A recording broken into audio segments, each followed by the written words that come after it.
People have been wondering how good the permanent 5-star characters are in the new free-to-play open-world action RPG, WutheringWaves. So the developers KURO Games have sponsored today's video and gave me access to the test server so I can show you what these characters can do to help you decide which ones are best for you. This server has the character adjustments and improvements that were made for the 1.0 release version.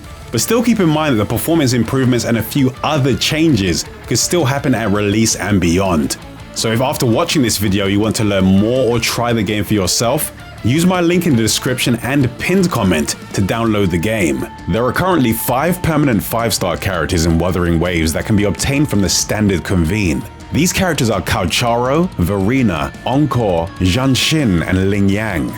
To help people get started with the game, 2 additional convene events have been introduced that focus on these characters: the beginner convene and the convene of choice. In the beginner convene, you can obtain at least 1 random 5-star character within 50 rolls, and once this convene is completed, the convene of choice will open, where you will be guaranteed a character of your choice within 80 rolls. Since the currency to obtain these characters can be earned as rewards through gameplay, even free-to-play and low spenders will have a chance to make a good start in WutheringWaves.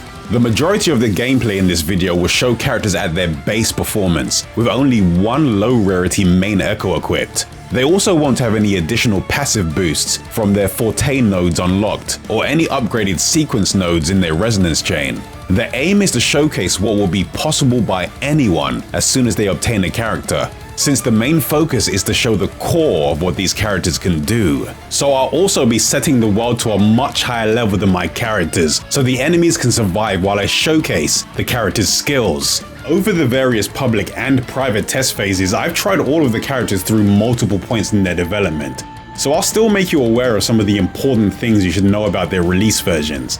And since the core of the combat system is shared between all characters, I'll only be mentioning what makes each character unique. Like Calcharo, who has an interesting way to use his basic attacks and skills. Calcharo is an electro-elemental character, who is one of the few characters in the game that have more flexibility in how they string together their basic attacks and resonance skills to form combos. He can use up to 4 basic attacks, but he can also perform 3 attacks using his resonance skill. His basic attack combo can seem slow when it's used on its own, but weaving his resonance skill in between each hit of his basic attacks can improve his combo flow.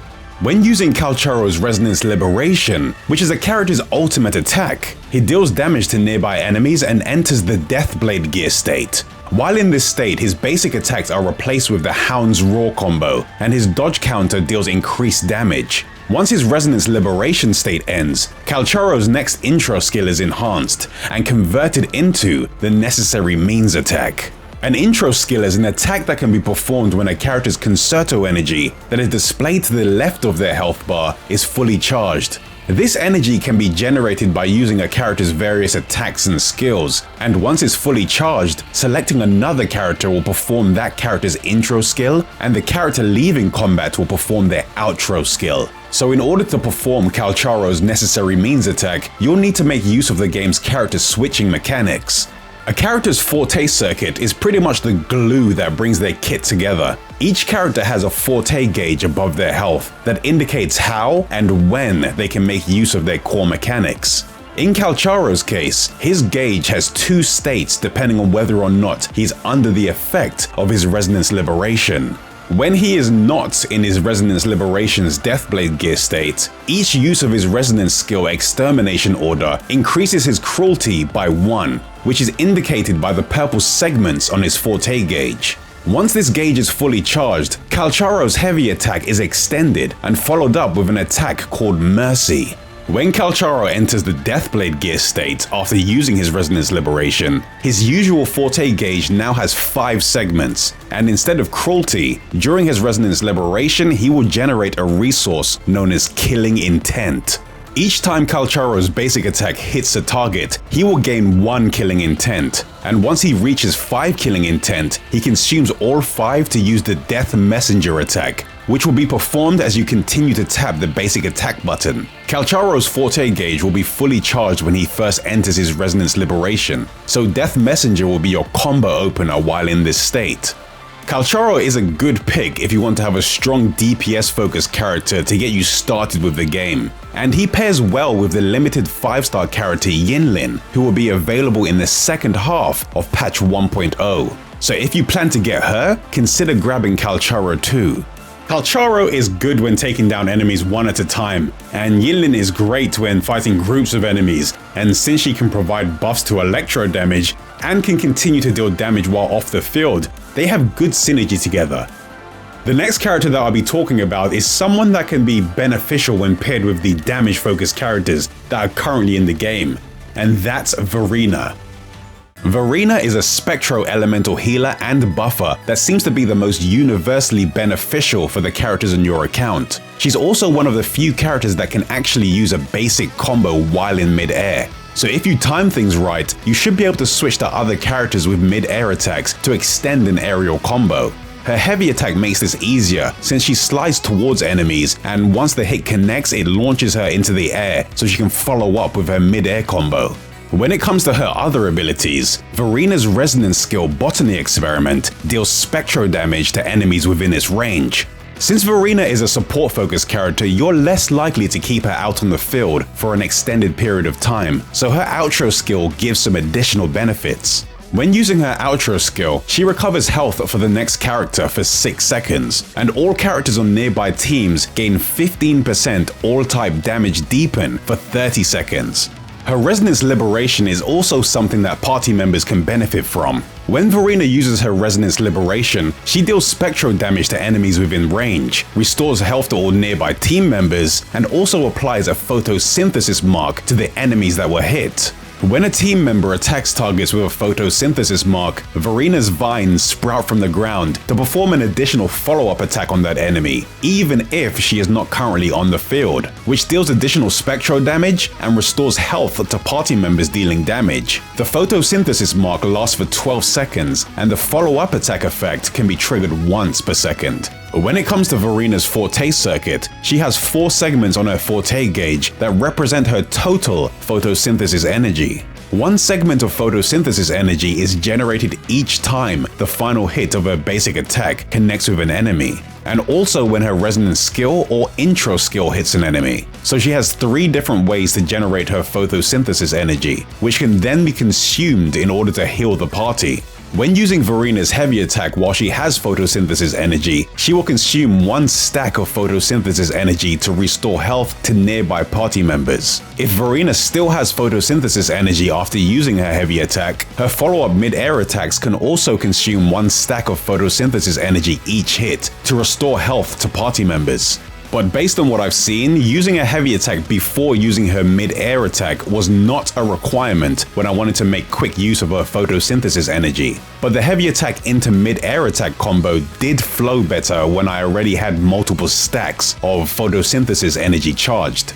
It's not something that's unlocked by default, but it's worth mentioning that Verina's unlockable Forte passives in her Forte circuit path will provide her with a skill that can save a party member from fatal damage once every 10 minutes. And she also has another passive skill that can increase all party members' attack by 20% for 20 seconds after using her heavy attack, and mid-air attacks that consume photosynthesis energy, or when using her Resonance Liberation or outro skill. So she's a character that can provide the party with a good range of supportive options. It's possible to play perfectly and get through tough fights without using any support characters, but that's just based on the content we currently have in the game. At the moment, the vast majority of the boss fights are one-on-one, so the encounters are much more predictable and something that can be learned over time. So the healing portion of Verina's kit could start to lose value, but that only applies if you never make a mistake, which is unlikely. But there's no real penalty for failure in this game, so even if you don't have healing, you're free to just retry a fight.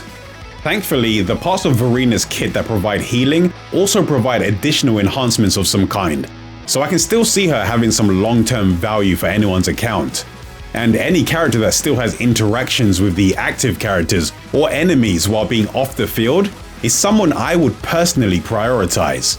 The next character is Encore, who is a fusion elemental character that can switch between long-range damage or melee damage depending on what state she's in. Encore can perform a basic 4-hit combo, but this can be followed up with an additional attack if you press the basic attack button while the white circle appears around her. Since this follow-up attack is detached from her basic combo, it's possible to do an evade cancel to reset Encore so she can restart her combo while the previous one is ending.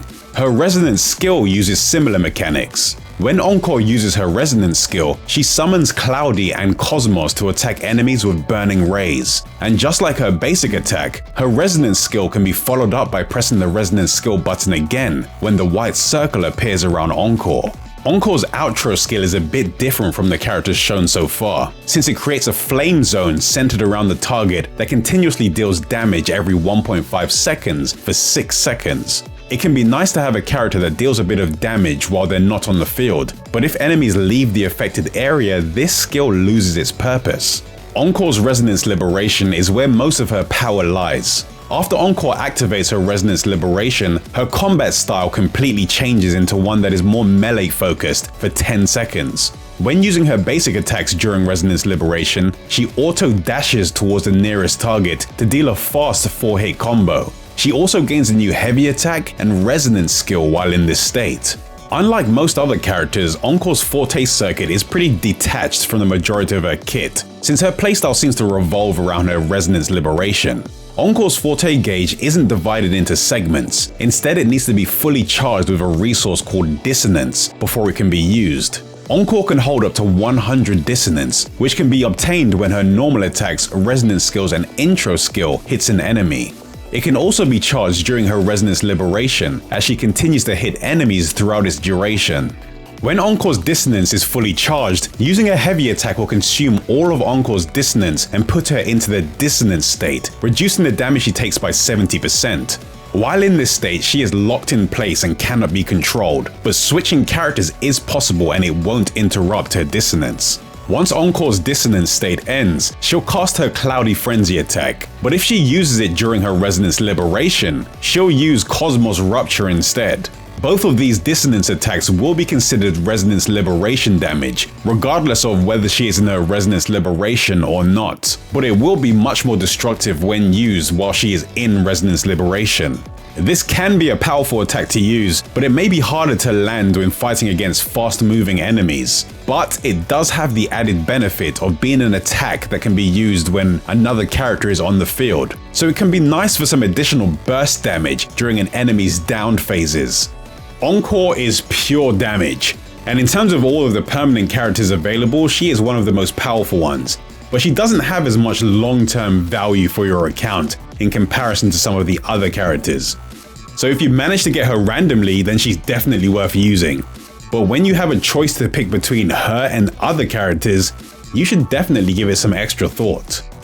Jianxin is an interesting character and one of my personal favorites, and she's probably the safest character to play in the game, survivability-wise. She's an aero-elemental damage-focused character that can deal damage in larger areas and support party members with healing and shields.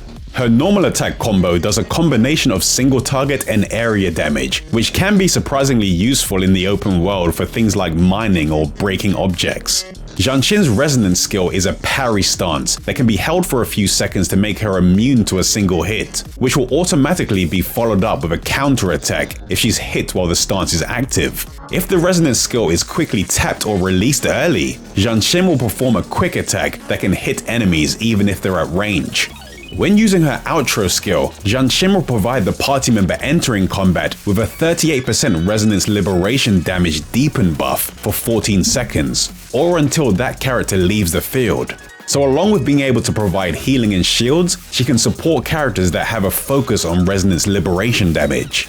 Her Resonance Liberation provides some crowd control against smaller enemies. This attack continuously pulls targets into the center of a wind field that she generates, which constantly deals damage.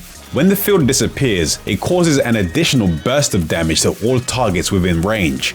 Jianxin's Forte circuit explanation in-game can make her mechanics seem very complicated, but they're actually much more simple than you'd expect. Jianxin's Forte gauge uses a resource called Qi. Chi is obtained when using normal attacks, intro skills, when her resonance skill is cast, and additionally when the resonance skill counterattack hits a target. Once Jianxin's Chi is fully charged, holding down the heavy attack button will begin casting Primordial Chi Spiral, which deals continuous damage to nearby enemies and gradually consumes her Chi. During this time, multiple progress marks are added to Jianxin's forte gauge, and she gains additional benefits like a temporary shield, an increased resistance to interruption, and the damage she takes is reduced by 50%. Each time Jianxin's Chi is consumed past a progress mark, she'll also unleash an additional attack to nearby enemies that increases in power depending on the progress mark reached. Releasing the heavy attack button or consuming all Chi will end Primordial Chi Spiral and perform a finishing attack. After this attack, an additional shield will be provided depending on how much progress was made while charging. The further the charge progresses, the stronger the shield will be. This shield lasts for 30 seconds, and additionally restores the health of the on-field character that has the shield once every 6 seconds. The benefits from Jianxin's forte circuit turn her into a pretty reliable offensive healer and shielder, and can comfortably get through most fights without much risk. Jianxin is a good pick for people that want to be able to comfortably progress and have some safety while still learning the game. But it's hard to tell how much long-term value shields will have once you get better at learning how to parry and evade. Despite that, Jianxin is still a character that I like using, and could be a strong partner for any existing or upcoming characters that revolve around resonance liberation damage. Lingyang is the final permanent character available at release in WutheringWaves. He is a Glacio elemental character that can switch between rapid ground-based combos and extended mid-air combos. His playstyle leans heavily towards basic attacks, and his resonance skill has no cooldown, since it's intended to be used at specific stages of his basic attack chain to modify the combo or shorten follow-up combo loops. Lingyang can perform up to 5 basic attacks to form a combo. If his enhanced resonance skill is used after the 4th stage of his basic attack combo, Lingyang's final attack branches into the Feral Roar's combo finisher. When used on its own, Lingyang's resonance skill performs the Ancient Arts attack. But if the 3rd, 4th, or 5th hit of the basic attack combo or Feral Roar's finisher hits the target, the resonance skill is converted into an enhanced version. If a basic attack is performed after the Feral Roar's combo finisher and enhanced resonance skill, Lingyang will skip the first 2 hits of the next basic attack combo and start from the 3rd hit to keep a rapid loop going. Lingyang's Resonance Liberation attacks his target and provides him with the Lion's Vigor buff for 14 seconds, which increases his Glacio damage bonus by 50%. On the surface, his Resonance Liberation may seem pretty simple, but its true power is revealed when used in combination with Lingyang's Forte Circuit. His Forte Circuit mechanics are pretty straightforward, but unlike other characters, it converts his playstyle into a mid-air focused one. When using Lingyang's enhanced resonance skill, his intro skill, or his resonance liberation, Lingyang's forte gauge will gain Lion's Spirit. Once his Lion's Spirit is fully charged, holding heavy attack will perform the Glorious Plunge attack, which will put Lingyang into the Striding Lion state. He can also enter this state by using a basic attack straight after using an intro skill or his resonance liberation, if he has enough Lion Spirit.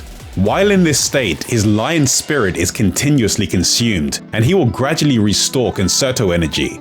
He also gains a unique basic attack combo and resonance skill that can be performed while he is in mid-air. Once Lingyang has less than 10 Lion Spirit left, using a basic attack will perform Stormy Kicks, which can then be followed up with the mid-air attack Radiant Plunge. The Striding Lion state can end fairly quickly when it's used normally, but when it's used during Lingyang's Resonance Liberation's Lion's Vigor state, his Lion Spirit consumption will be reduced by 50%, which can increase the Striding Lion state's duration by up to 10 seconds. Since the Striding Lion state can generate resonance energy fairly quickly, it should be easy to consistently use Resonance Liberations to enter the Lion's Vigor state again. Lingyang is a strong, very fast attacking and evasive character that will most likely be overlooked due to how easy it is to misunderstand his combo loops. From what I can see, Sanhua will be a good partner for him, since she can enhance his basic attacks when she uses her outro skill. And since she's available for free as a 5-day login reward at release, You'll start the game with a strong Glacio-focused team. It's been a while since I've played a gacha game where I'd be happy with getting any of the characters in the starting 5-star roster, especially since we're guaranteed at least 2 of them. So it does seem like we'll have a good opportunity to create a strong foundation for our accounts. So if you're interested in seeing what these characters can do for yourself and you haven't downloaded the game yet, then remember to click the link in the description and pinned comment to download the game. Once I roll on the beginners banner, I'll let you know which characters I got. So let me know in the comments who you plan on picking or which characters you received as your starting characters. I will be making some videos about each character individually so I can go into even more detail. So if you want to be the first to know when those are available, don't forget to subscribe. I'll be making some new videos very soon. But for now, here's another that you might find interesting.